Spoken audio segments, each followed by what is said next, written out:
18절입니다. 고린도서 3장 18절 우리 한 목소리로 하나님 말씀 받겠습니다. 시작. 우리가 다 수건을 벗은 얼굴로 거울을 보는 것 같이 주의 영광을 보매 그와 같은 형상으로 변화하여 영광에서 영광에 이르니 곧 주의 영으로 말미암음이니라. 아멘. 오늘은 참신앙인가 유사신앙인가 27번째 시간입니다. 오늘은 참된 변화는 말씀과 성령으로 라는 제목으로 지난주에 이어서 하나님 말씀 나눌 때에 하나님의 은혜가 우리 가운데 함께하기를 축복하고 특별히 하나님의 기준이 선명하게 비춰질 수 있기를 주님의 이름으로 축복합니다. 여러분, 참된 신앙은 반드시 변화를 동반합니다. 참된 신앙은 반드시 변화를 동반합니다. 속도의 차이가 있을 수는 있겠지만 분명한 것은 참된 신앙은 반드시 변화를 동반합니다. 그리고 그 변화는 그리스도의 성품으로 나타납니다. 그리고 이 변화는 우리가 말씀을 통해서 하나님의 영광을 볼 때 가능합니다. 오늘 본문을 다시 보시면 우리가 다 수건을 벗은 얼굴로 거울을 보는 것 같이 주의 영광을 보매 그와 같은 형상으로 변화하여 영광에서 영광에 이르니 곧 주의 영으로 말미암음이니라. 지금 사도 바울은 그와 같은 형상으로 변한다고 말합니다.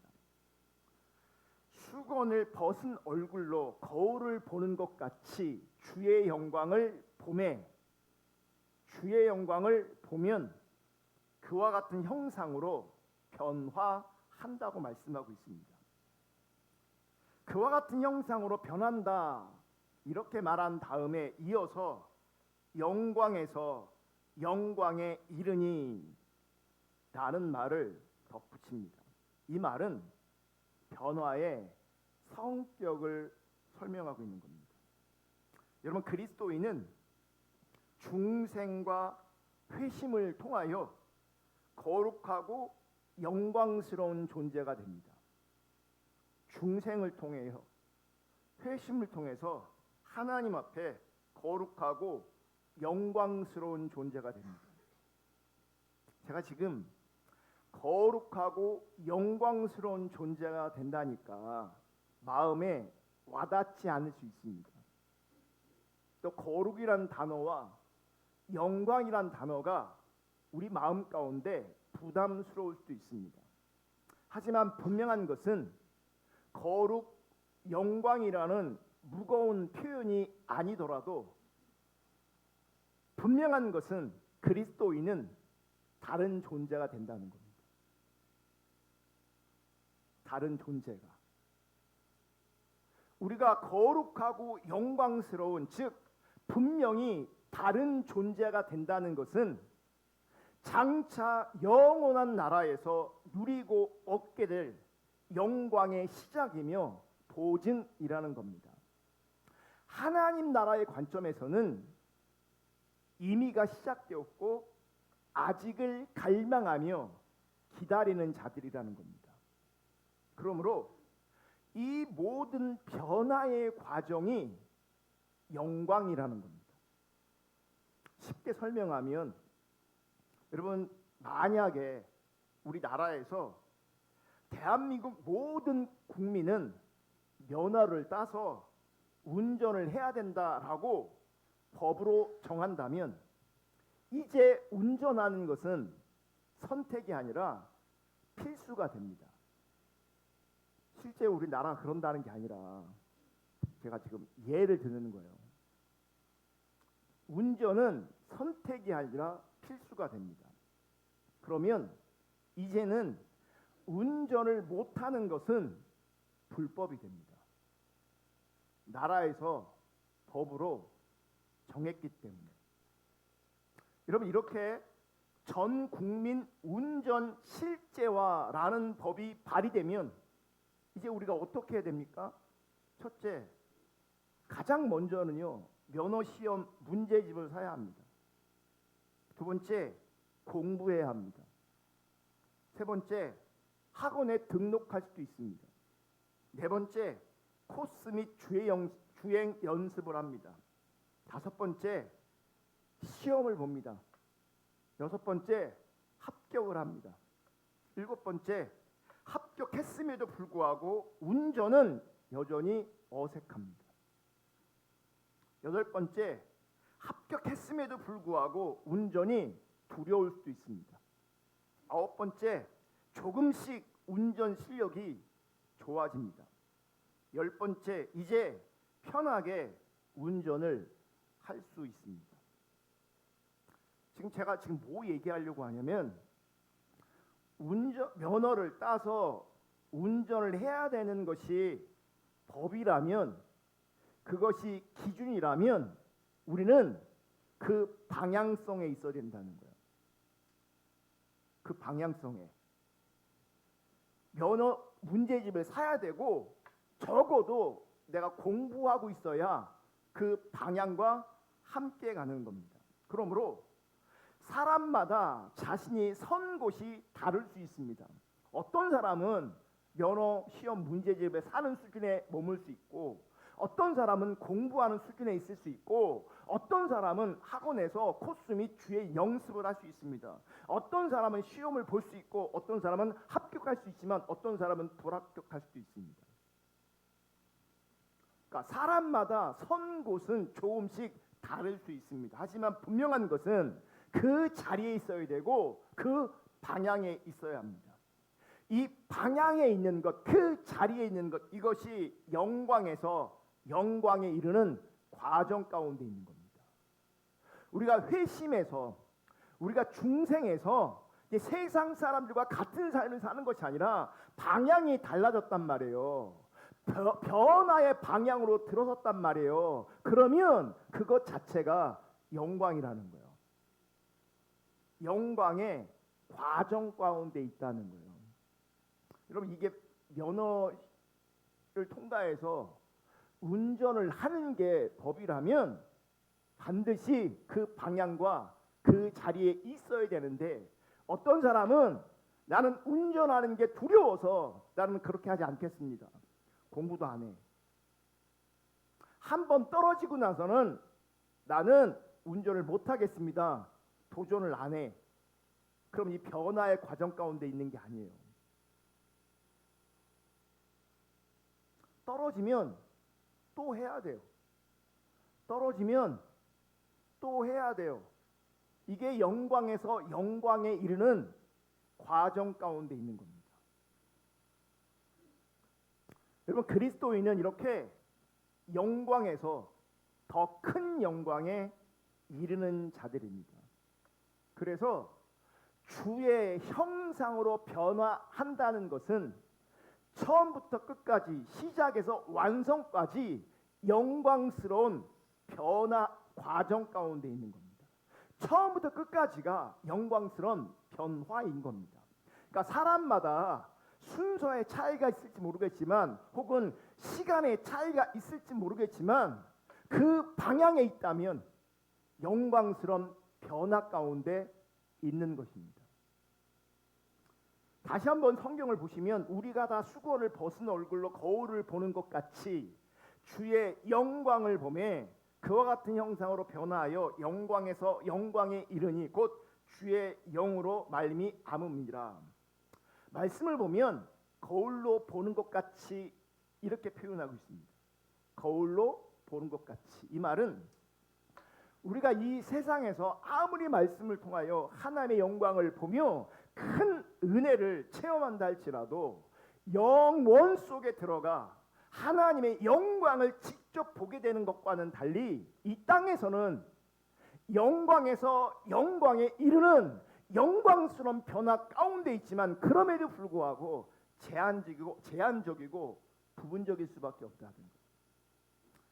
아까 그 운전면허 제가 예를 들었잖아요. 지금 여기에 해당되는 게 뭐냐면 부분적이고 제한적을 넘어서 영혼 속에 들어가서 하나님의 영광을 직접 보는 단계가 뭐냐면 운전을 자유롭게 하는 단계예요. 그러니까 우리가 이 땅에서는 누군가는 공부할 수 있고 누군가는 시험을 볼 수 있고 누군가는 연습하는 과정이 있을 수 있고 누군가는 운전할 수 있는데 그 운전이 우리 가운데 자연스럽지 않고 어색하고 누군가는 운전을 하지만 두려울 수 있고 불편할 수도 있다는 거예요. 그게 제한적이고 부분적인 거예요. 그러니까 운전을 신나게 재미있게 자연스럽게 행복할 수 있게 되는 과정은 우리가 하나님 앞에 섰을 때예요. 하나님 앞에 섰을 때. 그래서 이 땅에서 보는 하나님의 영광은 제한적이고 부분적이에요. 우리가 변화되고 있는 건 분명하지만 이 변화도 부분적이고 제한적일 수 있는 거예요. 그럼에도 불구하고 하나님은 이 변화의 과정을 영광에서 영광에 이른다고 말씀하시는 거예요. 그래서 고린도전서 13장 12절도 같은 맥락에서 이렇게 말씀하세요.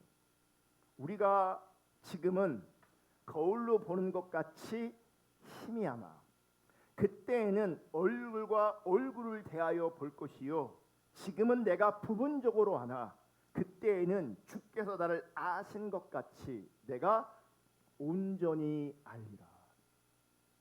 그러니까 막 면허 시험을 붙어서 도로에 나가면 두렵고 불편하잖아요. 그럼 뭘 꿈꾸겠습니까? 자연스럽게 운전하는 걸 꿈꿀 거 아니에요. 이 변화의 과정 가운데 내가 들어왔어. 근데 아직도 쉽지가 않아. 그러니까 그때는 운전을 쉽게 자연스럽게 두렵지 않게 하는 것들을 사모하는 것처럼 우리가 영광에서 영광에 이르는 이 아름다운 과정 가운데 있음에도 불구하고 부분적이고 제한적이기 때문에 나중에 온전히 얼굴과 얼굴을 대어 보는 하나님을 대면하는 그 영광스러운 자리를 더 갈망하고 사모하게 된다는 거예요.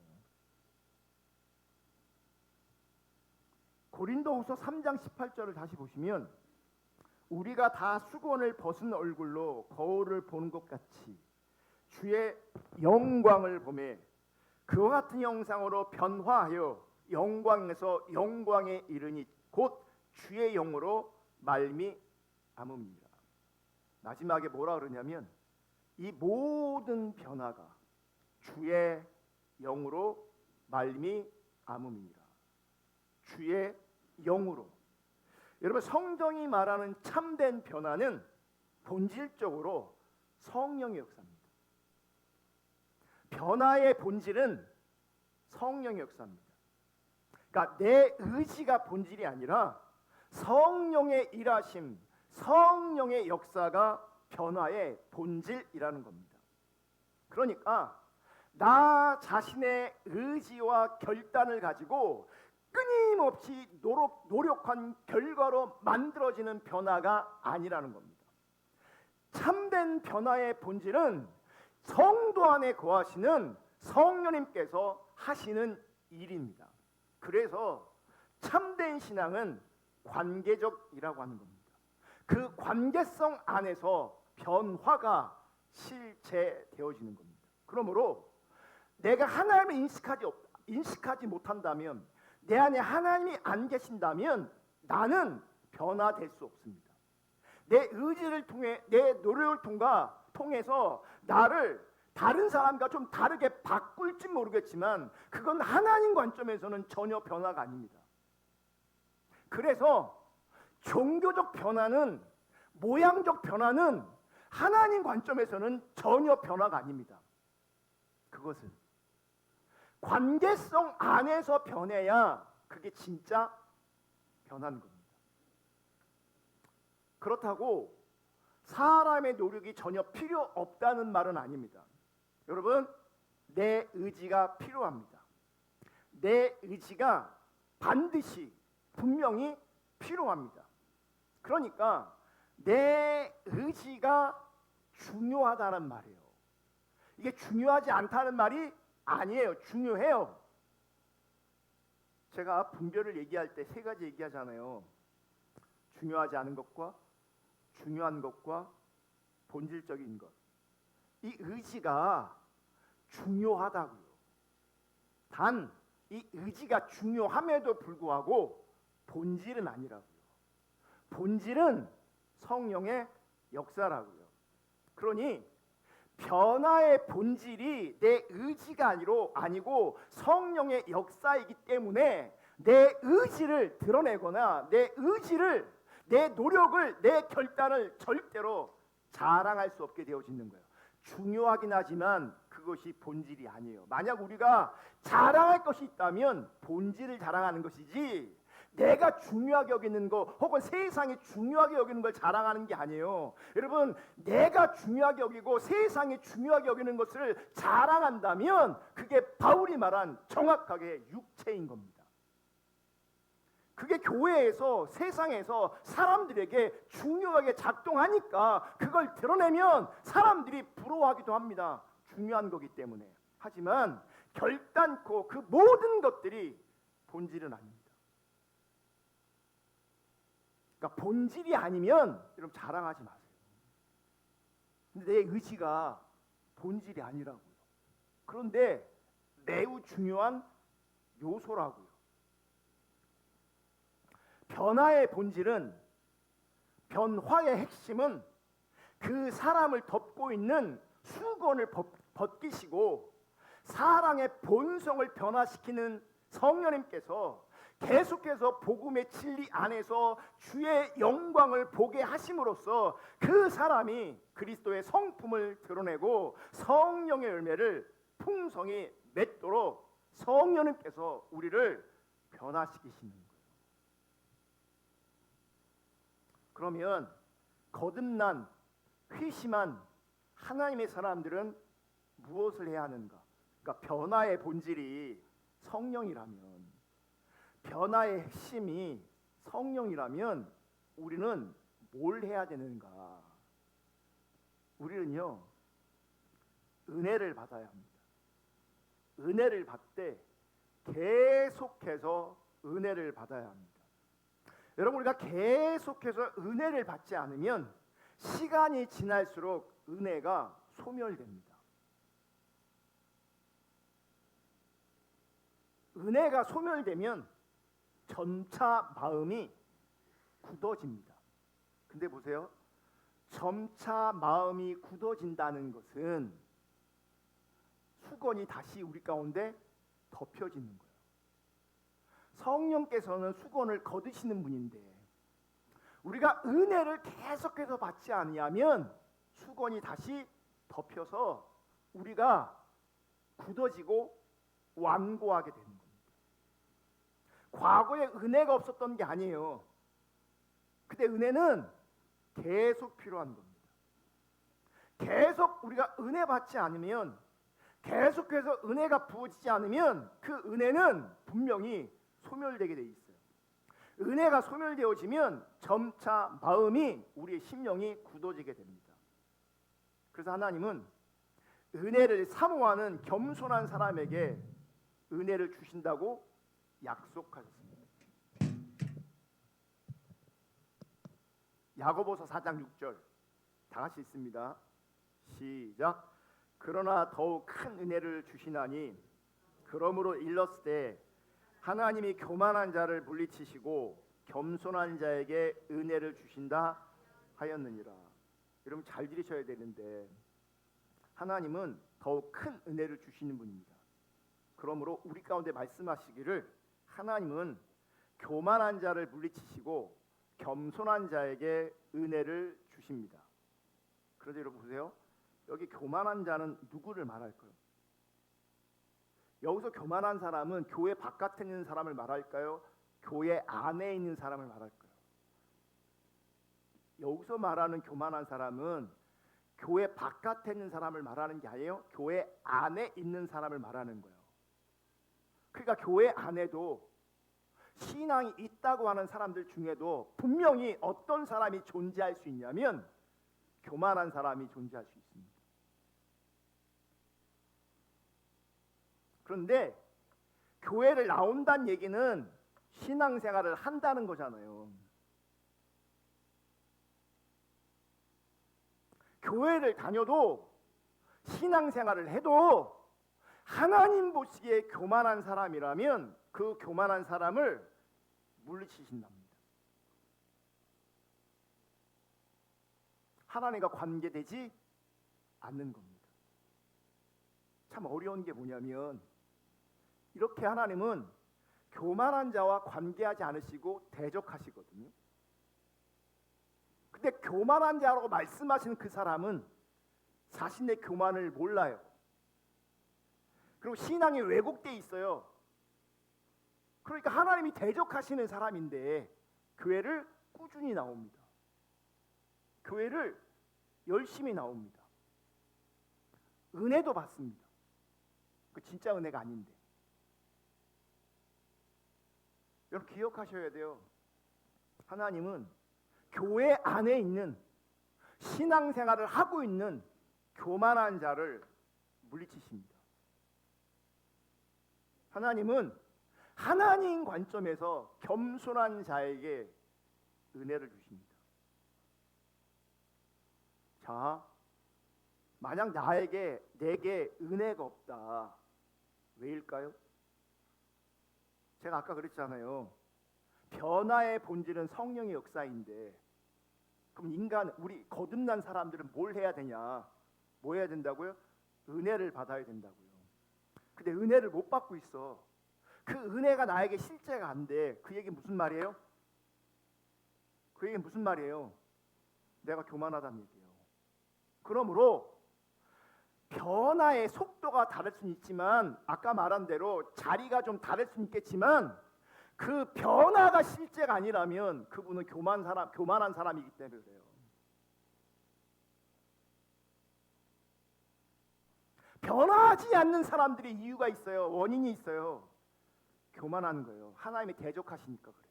그러니까 하나님이 대적하시는 사람이 어떻게 변하겠냐고요. 하나님이 대적하시는 사람은 어떤 가능성이 열리겠냐고요. 하나님은 겸손한 자에게 은혜를 주십니다. 베드로전서 5장 5절 젊은 자들아 이와 같이 장로들에게 순종하고 다 서로 겸손으로 허리를 동이라.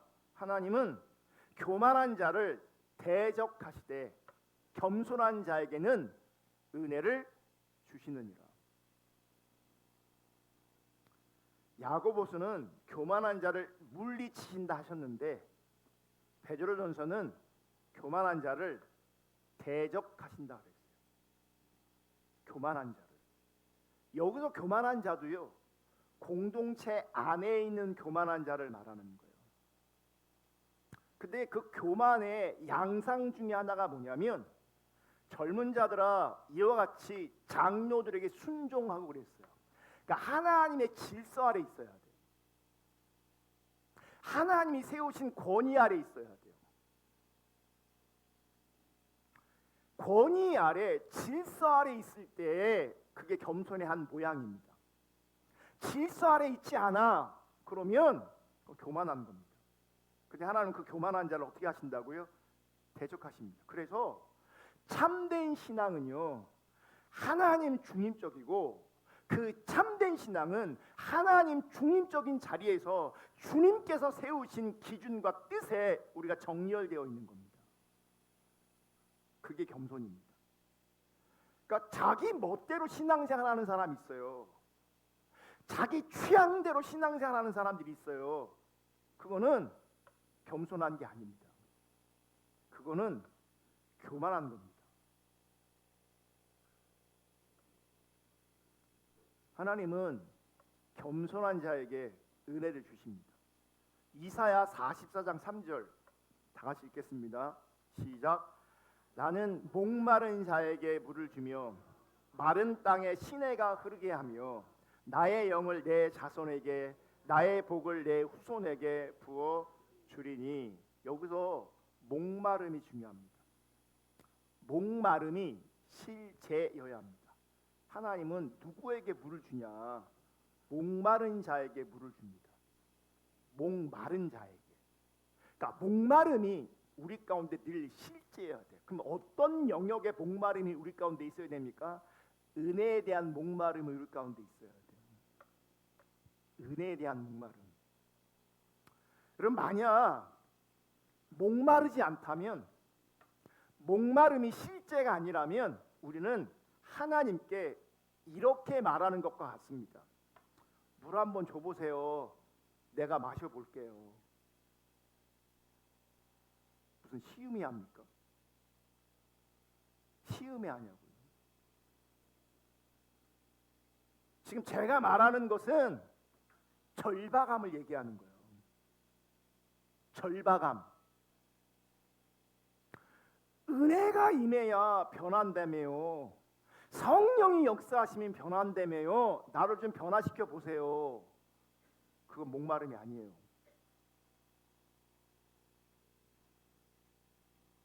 그게 교만이에요. 겸손한 자는 목마르게 돼 있어요. 이 얘기 뭐냐면 겸손함의 성격 안에 뭐가 있냐면 절박함이 있는 거예요. 여러분, 절박함이 있는 사람들은 눈빛이 다르고 언어가 다르고 행동하는 게 다릅니다. 절박함이 있는 사람들은 안일하지 않습니다. 안일하지 않아요. 제가 말씀을 전할 때 가끔씩 참 힘들고 어려울 때가 있는데, 그때는 뭐냐면 여러분들의 안일함을 직면할 때입니다.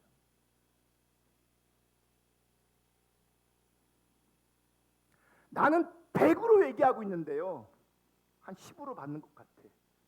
어떤 경우는 아예 받지도 않습니다. 은혜라는 거 좀 줘보세요 이러고 있어요. 복이라는 거 좀 줘보세요 이러고 있어요. 이미 세상 것으로 배불러 있다고요. 그래서 이 자리에서, 주님을 예배하는 자리에서 하나님의 임재에 대한 갈망함, 하나님 말씀에 대한 열망과 갈망 없다고요. 그게 교만함인데, 그 교만함 자를 물리치시고 대적하신다는데, 어떤 사람은 사실은 목마름이 없는데 목마른 척을 합니다. 목마름이 있는 것처럼 얘기합니다. 그 얘기 뭔지 아십니까? 스스로 속이는 게 아니고요, 사단에게 속고 있는 거예요. 만약 내가 목마름이 없는데 목마른 척을 한다면, 스스로가 의지를 들여 그렇게 한다면, 그 사람은 우리 지체를, 우리 교회에게 사기를 치는 거예요. 하나님께 사기를 치는 거예요. 제가 적어도 그 사람이 그렇다고 생각하진 않습니다. 그런데 진짜 목마름은 아닌데, 목마름은 없는데 목마름이 있다고 사단이 속이고, 그 사단의 속임에 스스로도 속는 거예요. 자기가 개념 있는 줄 알아요. 적어도 여러분, 우리가 목마름으로, 겸손함으로 은혜를 구하지 않으면 그 은혜는 절대로 나에게 실제되지 않습니다.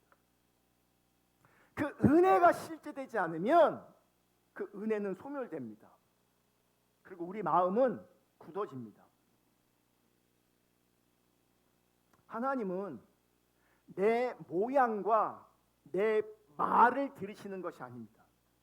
하나님은 정확하게 내 상태를 보시고 내 상태를 아십니다. 정말 목마른지 목마르지 않은지를 하나님은 아신다고요. 마태복음 5장 6절에 보시면, 의에 줄이고 목마른 자는 복이 있나니 그들이 배부를 것입니다.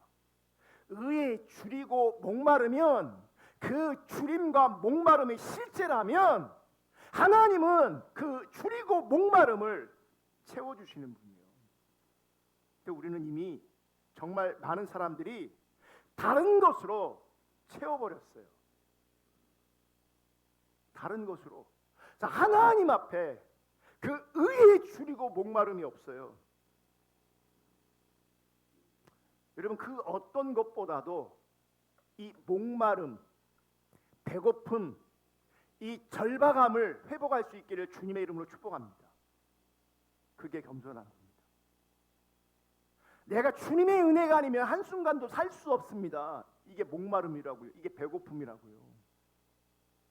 찬양의 가사가, 오늘 찬양의 마지막 찬양 불렀는데 그런 찬양의 가사가 그냥 나오는 게 아니라고요.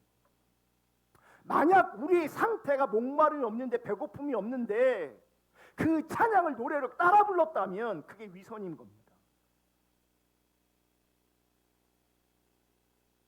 우리는 한순간도 주님이 없으면 살 수 없는 존재인 것을 인식해야 돼요.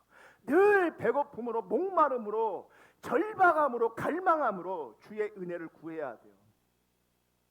하나님은 그 은혜를 은혜로 아는 사람들에게 은혜를 부으세요. 그 은혜의 가치, 그 은혜의 소중함을 아는 겸손한 자들에게 은혜를 주세요.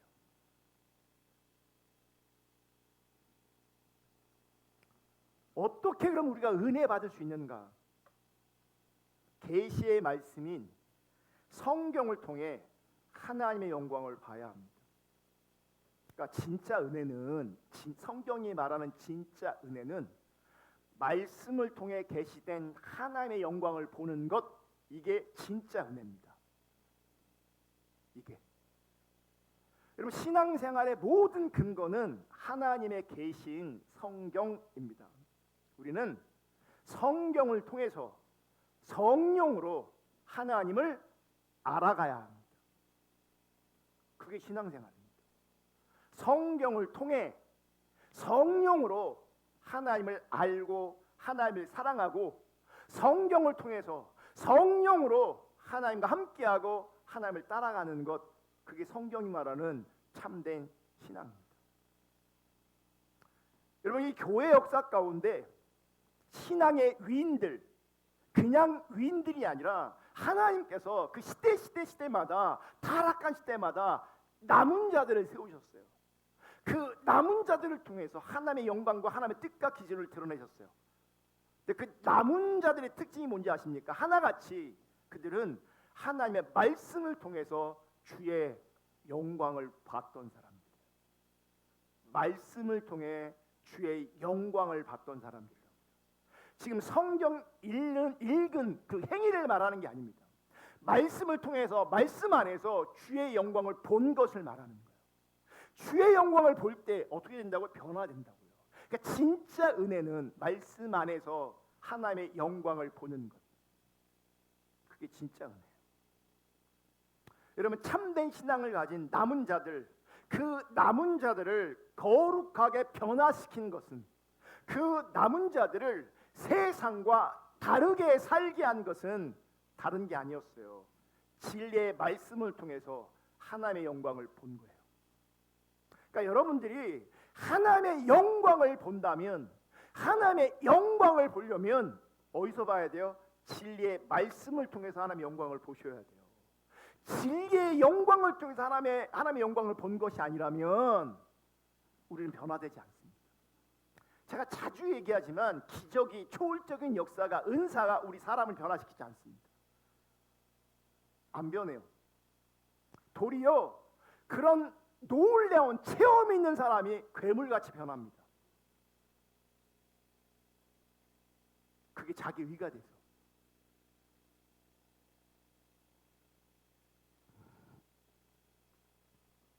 그 진리의 말씀을 통해서 주의 영광을 보는 것, 이런 경험이 한 번이 아니라 삶 속에서 지속적으로 그의 그런 은혜를 구하고 그 은혜를 경험하며 살았습니다. 참 신앙인들이, 남은 자들이. 그들은요, 말씀을 떠난 적이 없습니다. 그들은 늘 말씀을 가까이 하면서 그 말씀 안에서 하나님의 뜻을, 하나님의 기준을 더 나아가 하나님의 영광을 본 자들이에요. 그 하나님의 뜻과 하나님의 기준과 하나님의 영광 앞에 압도당했기 때문에 그들은 그 하나님의 영광 앞에서, 하나님의 실제적인 임재 앞에서 그 하나님을 인식하며 하나님 앞에 살았어요. 그걸 사람들은 변화라고 말하는 거예요. 내가 드러나지 않아요. 내 본성이 드러나지 않는다고요. 여러분, 영적으로 굳어지고 영적으로 완고해지면 영적 50견에 걸립니다. 보여드릴게요. 제가 육적 50견에 걸렸거든요. 육적 50견. 안 올라가요, 얘가. 여긴 이렇게 올라가는데 안 올라가요. 아파요. 아, 아프라. 아, 아파. 영적으로 굳어지면, 영적으로 완고해지면 영적 50견이 걸려서 영적으로 어쩌면 당연한 것인데, 영적으로 어쩌면 너무나 일반적인 것인데 그것이 우리 삶의 실제가 안 됩니다. 성경 읽는 것 자체도 실제가 안 됩니다. 어려워요. 큐티하는 걸 어려워합니다. 묵상하고 하나님 앞에 있는 것이 어렵고 힘듭니다. 기도하는 게 어렵습니다. 왜 그래요? 굳어진 거죠. 완고해진 거죠. 마음은 원할지 모르겠지만 실제로 안 됩니다. 실제로 안 됩니다. 하고 싶은데 안 됩니다. 이것이 굳어지고 완고함의 문제입니다. 안 된다고요. 그래서 우리는 은혜를 구하되 늘 은혜를 구하는 사람이어야 합니다. 은혜를 구하되 늘 구하는 것이 참된 그리스도인의 표지입니다. 누가 진짜냐?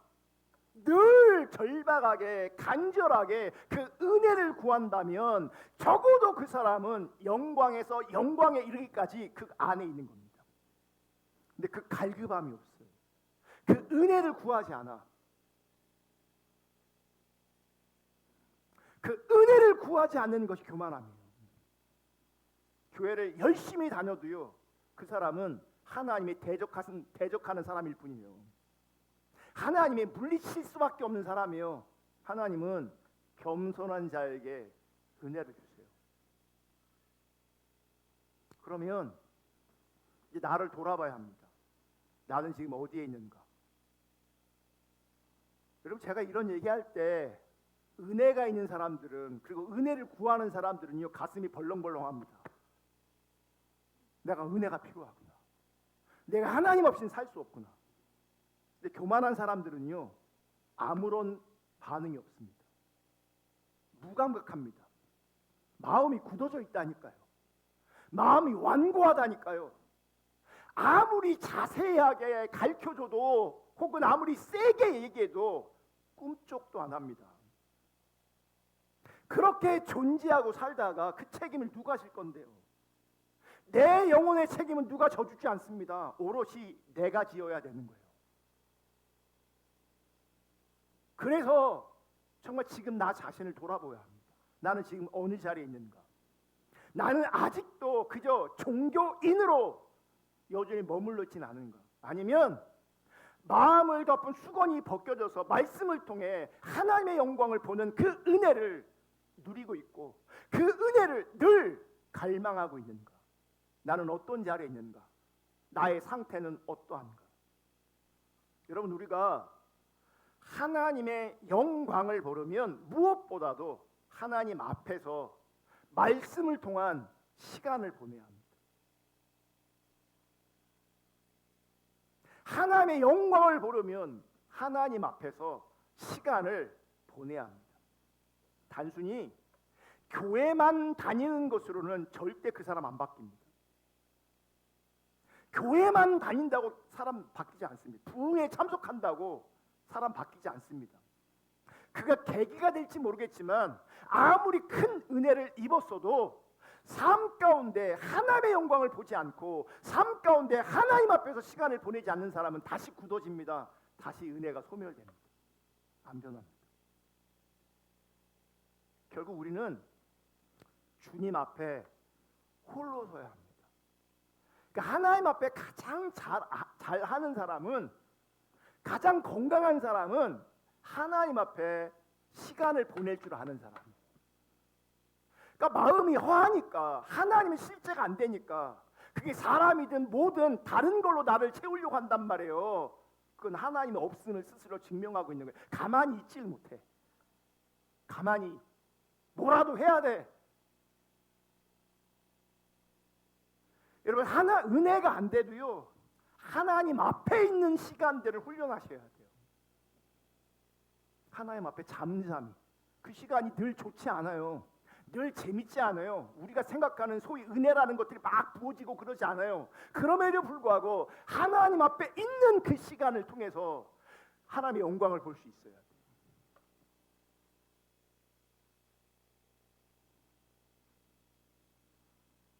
성경을 통해서 복음의 진리를 가지고 그분을 대면해야 돼요.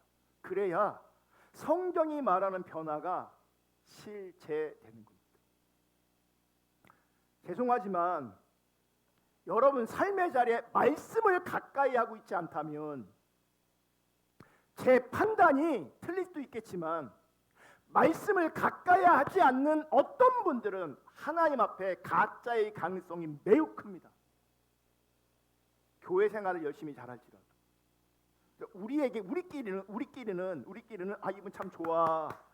우리 교회 꼭 필요한 분이야. 이런 평가를 받을지 모르겠지만 하나님은 하나님 앞에 내가 시간을 보내기로 한다.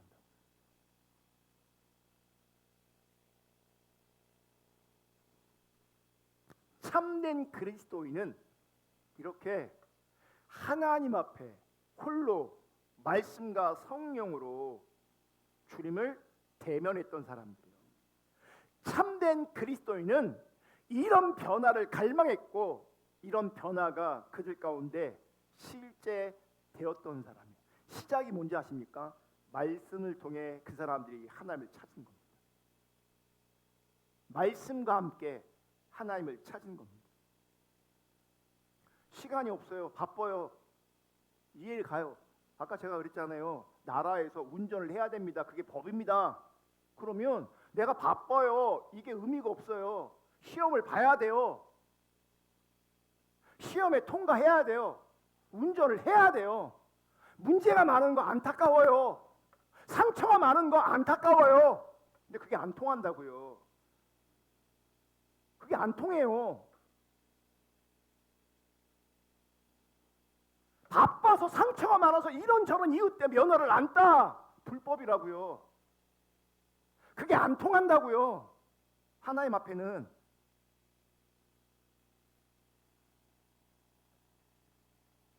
결국 하나님의 영광을 본 말씀을 통해 하나님의 영광을 본 참된 그리스도인은 그리스도의 성품이 그 안에서 만들어집니다.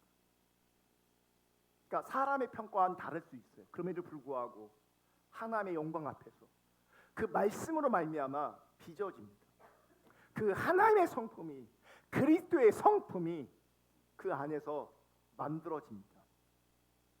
여러분 변화에 아주 중요한 게 뭐냐면 관점이 바뀌는 겁니다. 그 관점이 뭐예요? 자기 관점이 아니라 하나님 관점으로 보는 거예요. 자기 관점이 아니라. 이 관점의 전환은 내가 아무리 애쓰고 힘쓴다고 관점이 변화되지 않습니다.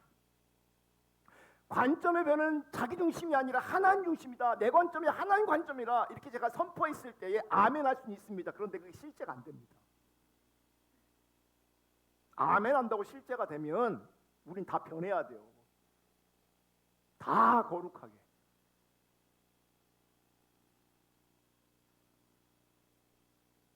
그러므로 거듭난 성도에게는 언제나 참된 말씀이 필요합니다. 성경을 읽는 행위가 필요한 게 아니라 그게 중요하지만 참된 말씀이 우리 가운데 필요하다. 종교개혁자 루터, 칼빈이 참된 교회의 첫 번째 조건에 대해서 똑같이 한 목소리로 이렇게 얘기했어요. 교회가 교회되려면 참된 교회의 첫 번째 조건이 있다면, 교회가 교회됨에 있어서 가장 중요한 것이 있다면 그게 뭡니까? 루터와 칼빈이 똑같은 얘기했어요. 그게 뭔지 아십니까? 말씀의 바른 선포입니다. 말씀의 바른 선포. 저는 루터와 칼빈이 주장했던 참된 교회의 첫 번째 조건이 말씀의 바른 선포라는 것에 전적으로 동의하고, 그래서 무거운 책임감이 있습니다. 여러분, 제가 목회하는 대전 포도나무 교회는 완벽한 교회가 아닙니다. 완벽할 수 없습니다. 이런저런 뜯어보면 이런저런 부족함이 있는 것이 분명합니다. 하지만 참된 교회의 첫 번째 조건은 말씀의 바른 선포입니다. 저는 우리 교회가 말씀을 바르게 선포하기를 원하고 선포되기를 원합니다. 만약 우리 교회가 이 강단에서 말씀을 바르게 선포하고 있다면 많은 부족함이, 연약함이 있을지라도 그럼에도 불구하고 참된 교회 첫 번째 조건에 합당한 거죠. 또한 참된 말씀의 선포는 제가 감당해야 될 영역이기 때문에 무거운 책임감이 있는 겁니다. 여러분, 지난주에 언급했던 것처럼 모세가 안 보이니 이스라엘이 금송아지를 만듭니다. 초자연적인 역사를 그렇게 경험했는데도 모세가 안 보이니 그들은 금송아지를 만드는 타락한 존재가 됩니다. 갈라디아 교회에 바울이 떠나니 속히 그들이 변질됩니다. 속히 그들이 다른 복음을 따라갑니다. 즉 교회가 주님을 버립니다. 주님을 버린다는 건요, 변질되는 걸 말하는 거예요. 하나님을 부정한다는 얘기가 아니에요. 제가 요즘 들은 얘기인데, 어떤 목사님이 제가 보기에도 한 15년 정도 건강하게 바른 말씀을 강단에 선포했습니다. 근데 어떤 이유로 리더십이 교체됐거든요. 교체되자마자 그 공동체는 완전히 망가져 버렸습니다. 리더가 안 보이면, 리더에게 문제가 생기면 성도들은요, 생각보다 너무 쉽게 무너집니다. 너무 쉽게. 그래서 제가 책임감이 있다는 거예요. 잘 전해야 되고 잘 버텨야 돼요. 제가 무너지면 교회가, 우리가 무너질 수 있어요. 이런 관점에서, 말씀이 바르게 선포되는 관점에서 여러분들은 저를 위해 기도해 주셔야 되고요, 저를 지키셔야 합니다. 제가 타락하지 않도록, 제가 바르게 말씀을 선포할 수 있도록 기도해 주시고 저를 지켜주셔야 합니다. 참된 교회의 첫 번째 조건인 말씀의 바른 선포가 안 되면, 혹 무너지면 나머지는 다 의미가 없어집니다. 무슨 얘기냐?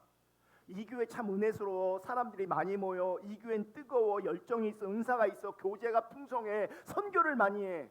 이 모든 것들이 말씀의 바른 선포가 없으면 다 의미가 없어지는 거예요. 다 1번이 무너지면 나머지는 다 의미가 없어지는 거예요. 그러니까 여러분들이 이미 교회를 선택했으니까, 여러분 주변의 사람들이 교회를 만약 선택한다면 그들은 그럴 거예요. 저 교회는 은혜스러워, 많이 모여, 건물이 이뻐, 유명한 사람들이 많아, 은혜가 있고 은사가 있어. 아무리 그딴 거 얘기해도 그게 중요한 게 아니라 말씀이 바르게 선포되는지를 보라고 하셔야 돼요. 말씀이 바르게 선포되지 않는데 다른 것으로 내가 만족하고 있다면 그게 다른 복음이에요.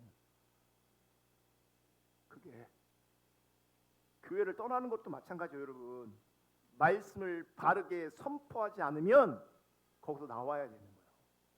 다른 게 아무리 훌륭하고 아무리 좋아도. 오늘날 교회가 이렇게 타락한 이유는, 성도들이 타락한 이유는 강단의 타락 때문이에요. 강단에서 바르게 말씀을 전하지 않기 때문이에요. 성도는 바른 말씀이 무엇인지 분별하지 못합니다. 더 심각한 것은 바른 말씀을 듣는 것을 원하지도 않습니다. 바른 말씀을 듣지 못한다는 것에 대한 심각성, 배고픔이 없습니다. 이게 본질인데, 은혜스러운 것으로 만족하고 프로그램이 많은 것으로 만족하고 내가 그 안에 있어 나를 채우고 내가 만족하면 만족합니다. 말씀이 바르게 선포되고 있지 않은데. 고린도후서 2장 17절 그리고 4장 2절을 볼 건데, 사도 바울이 고린도 교회에서 일어나고 있는 거짓 교사들을 인식하면서 이렇게 말합니다. 고린도후서 2장 17절, 우리는 수많은 사람들처럼 하나님의 말씀을 혼잡하게 하지 아니하고. 말씀을 보시면 봐요. 바울의 관점이 지금 우리는 옳다고 믿는 사람들이에요. 근데 바울이 뭐라고 말하냐면, 바울이 사역하던 그 시대에 수많은 사람들이 하나님 말씀을 혼잡하게 하고 있다고 말하고 있어요. 수많은 사람들이 하나님 말씀을 혼잡하게 하고 있지만 나는 그러지 않는다, 이렇게 말하고 있어요. 그러면 우리 시대는 말씀을 혼잡하게 하는 게 많을까요? 혼잡하지 않게 하는 게 많을까요? 네? 현실은 다르지 않을 수 있음에도 불구하고 우리가 하나님 중립적으로 말씀을 통해 하나님의 영광을 보지 않기 때문에, 늘 은혜를 구하지 않기 때문에 이런 관점 자체가 없어요. 예나 지금이나 수많은 사람들이 하나님의 말씀을 혼잡하게 하고 있어요. 곧 순전함으로 하나님께 받은 것 같이 하나님 앞에서와 그리스도 안에서 말하노라. 이거를 세 번역으로 보겠습니다. 우리는 저 많은 사람들처럼, 그러니까 정말 많은 사람들이 하나님의 말씀을 혼잡게 했습니다. 근데 사람들은 전하는 자나 듣는 자나 그거 잘 모릅니다. 왜요? 속고 있는 거예요. 하나님의 말씀을 팔아서 먹고 살아가는 장사꾼이 아닙니다. 그러니까 하나님의 말씀을 혼잡게, 많은 사람들이 하나님의 말씀을 혼잡게 하고 있는데 그 성격이 뭐냐? 하나님 말씀을 팔아서 먹고 사는 장사꾼이 아닙니다. 그러니까 무슨 말이냐? 말씀을 이용해서 자기의 이익을 구하는 리더들이 많다는 거예요. 그게 말씀을 혼잡게 하는 거예요. 저는요, 바르게 전하는 것처럼 보이는데 자기 이익으로 접근되고 있다, 그것도 말씀을 혼잡게 하는 거예요. 그러니까 우리가 분별을 못하는 거죠. 우린 분별이 안 되는 거죠. 우리는 하나님께서 보내신 일꾼답게 진실한 마음으로 일하는 사람들입니다. 우리는 하나님이 보시는 앞에서 그리스도 안에서 말하는 것입니다. 그럼 제가 이렇게 되기를 기도해 주셔야 돼요. 저를 위해서. 늘 그냥 진실하게 하나님 말씀 있는 그대로 전할 수 있도록, 하나님의 말씀을 혼잡하게 않도록. 고린도후서 4장 2절 다 같이 읽습니다. 시작. 이에 숨은 부끄러움의 일을 버리고 속임으로 행하지 아니하며 하나님 말씀을 혼잡하게 하지 아니하고 오직 진리를 나타내므로 하나님 앞에서 각 사람의 양심에 대하여 스스로 추천하노라. 이것도 세 번역으로 다시 볼게요. 우리는 부끄러워서 드러내지 못할 일들을 배격합니다. 자, 사람들 앞에 우리는 사람들 앞에 드러난 모습이 있고 사람들 앞에 드러나지 않은 모습이 있어요. 바울은 부끄러워서 드러내지 못할 일이 있다면 그걸 우리 뭐 해야 돼요? 배격해야 되는 거예요. 사람이 있든 사람이 없든 어떤 자리에 있든 하나님 앞에서 부끄러운 일들은 배격해야 된다고요. 그러니까 우리는요, 내가 누구를 만나고 있느냐에 따라서 사람이 언행이 바뀌고 선택이 달라집니다. 제 앞에서 못하는 일이면 여러분 다른 사람 앞에서도 못하셔야 합니다. 이해가 돼요 지금? 많은 사람들이 목사라고 제 앞에서는 처세를 합니다.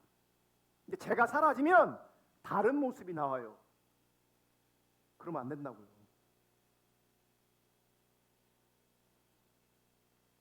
나만 알고 있는 부끄러운 제가 있다면 그것도 여러분 배격하셔야 돼요. 그게 뭐든.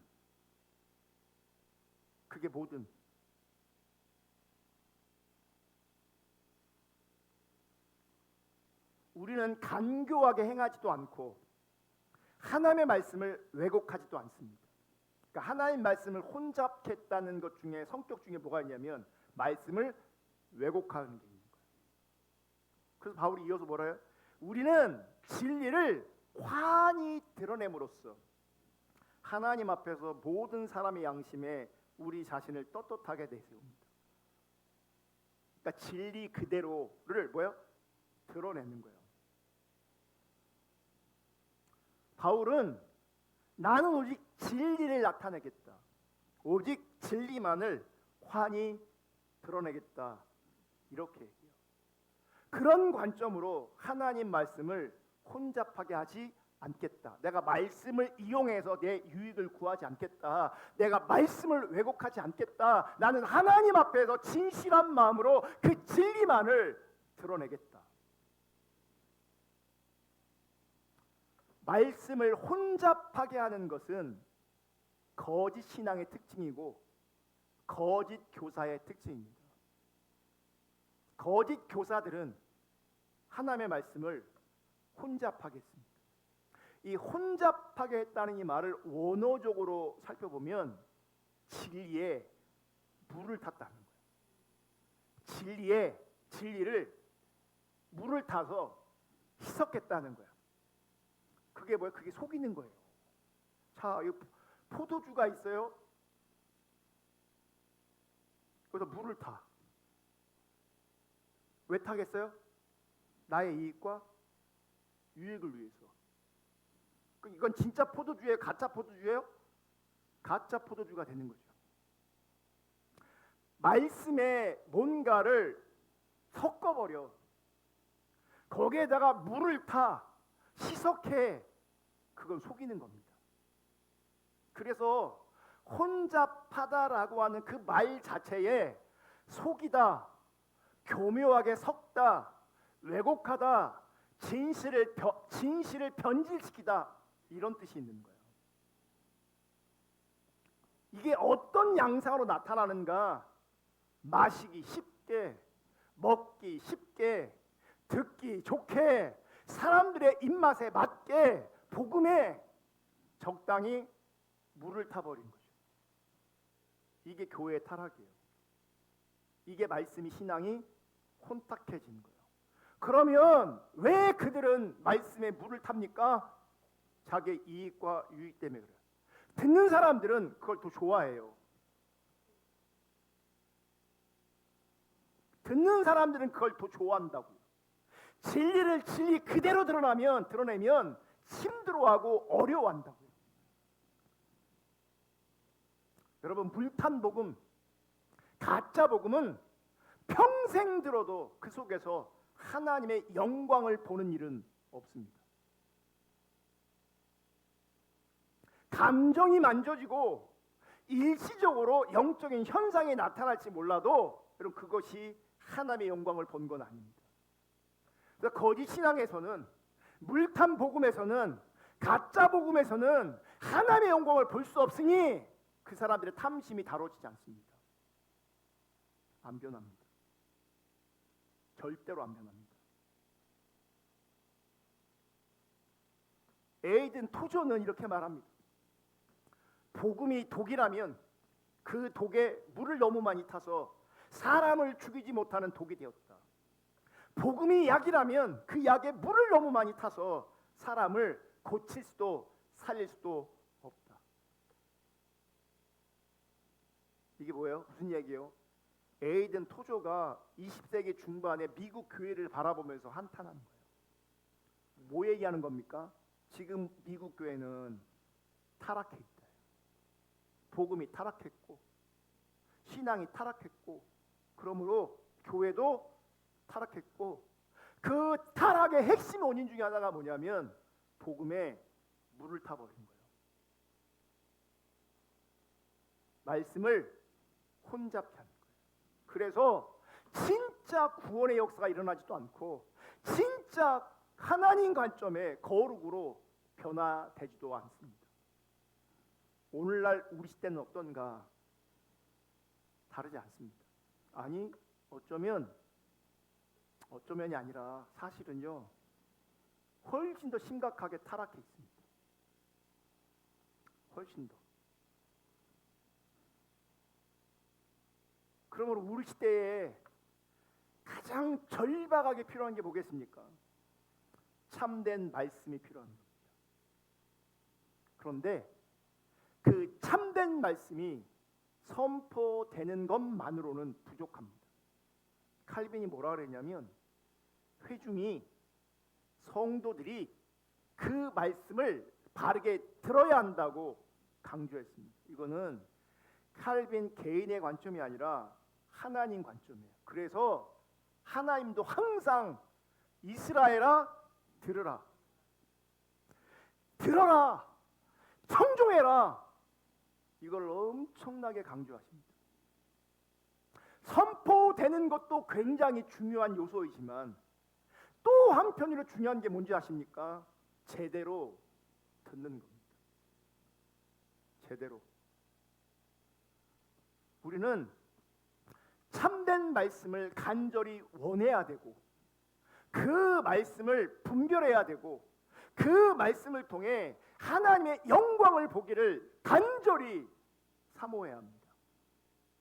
참된 신앙을 위해서 참된 교회가 되기 위해서 저는 하나님 말씀을 바르게 선포할 가르칠 책임이 있습니다. 이 책임을 하나님 앞에서 교회 앞에서 감당해야 합니다. 이제 여러분들에게는 들어야 될 책임이 있습니다. 들으셔야 합니다. 들으셔야 합니다. 저는 선포하면 저는 하나님 앞에 합당한 겁니다. 왜냐하면 저를 선포하는 자로 부르셨기 때문에. 여러분들은 듣는 자로 이 자리에 있게 하셨어요. 들으셔야 돼요. 듣는다는 건 뭘 포함하고 있냐면 순종을 포함하고 있는 거예요. 그러니까 말씀을 통해 주의 영광을 볼 때 순종이 되고 변화가 됩니다. 여러분, 타락한 시대의 특징은 바른 말씀이 선포되지 않은 것이 아닙니다. 타락한 시대에도 참 선지자를 통해 바른 말씀이 선포되었습니다. 그러니까 바울 같은 거예요. 많은 사람들이 말씀을 혼잡했을 때 나는 하나님 관점으로 진실하게 하나님의 말씀을 전했다. 적어도 전하는 사람들이 있습니다. 타락한 시대의 특징은 듣지 않습니다. 들리지 않습니다. 듣지 않습니다. 내가 말씀이 들리지 않는다. 타락하는 겁니다.